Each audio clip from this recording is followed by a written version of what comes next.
সকল বন্ধুদেরকে জানাই ভূত চতুর্দশী আর ছোট দিওয়ালির আন্তরিক ও প্রীতি শুভেচ্ছা। তো কালকেও আমি উইশ করেছিলাম, কিন্তু আনফর্চুনেটলি সেই ব্লগটা কি ডিলিট হয়ে গিয়েছে কোনো রকমভাবে মোবাইল থেকে। তো এনিওয়ে, সবাই খুব ভালোভাবে এনজয় করো দীপাবলি।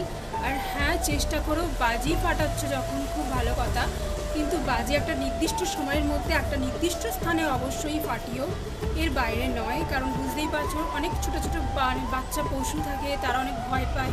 তো সেই জন্যে আর যারা ছাদে ফাটাচ্ছ তাদের বলবো নিচের দিকে থ্রো করে কোনো বাজি ফেলবে না, কারণ মানুষ রাস্তা দিয়ে যায়, কার কোথাও অ্যাক্সিডেন্ট হয়, আর বয়স্কদের খুব কষ্ট হয়। তো সেই জন্য চেষ্টা করো সন্ধেবেলা থেকে বাজি ফাটিয়ে দিতে। বাজি ফাটানোতে কোনো মানা নেই, সেটা আমিও পক্ষপাতী নই, করে নিজে বাজি ফাটাই, কিন্তু চেষ্টা করবে এইভাবে বাজি ফাটাতে।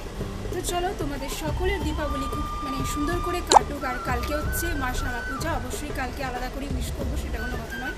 আর সবাই খুব ভালো থেকো। আর এগেন সবাইকে জানাচ্ছি শুভ ভূত চতুর্দশী আর হ্যাপি দিওয়ালির আন্তরিক ও প্রীতি শুভেচ্ছা। সবাই খুব সুন্দর করে এনজয় করে আর দেখতে থাকো। আমি একটা ব্লগ আজকে যেটা করছি, মানে পুজো পরিক্রমা, তো সেটার উপরে, তো অবশ্যই দেখতে থাকো আর আমার সাথে থাকো।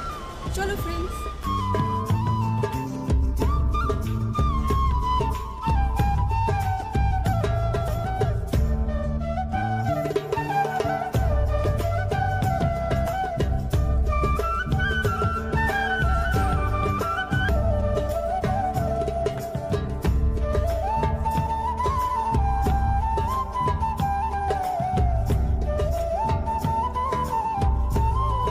দেখো ফ্রেন্ডস, এই যে আমাদের হাউজিংটা এইভাবে সাজিয়েছে,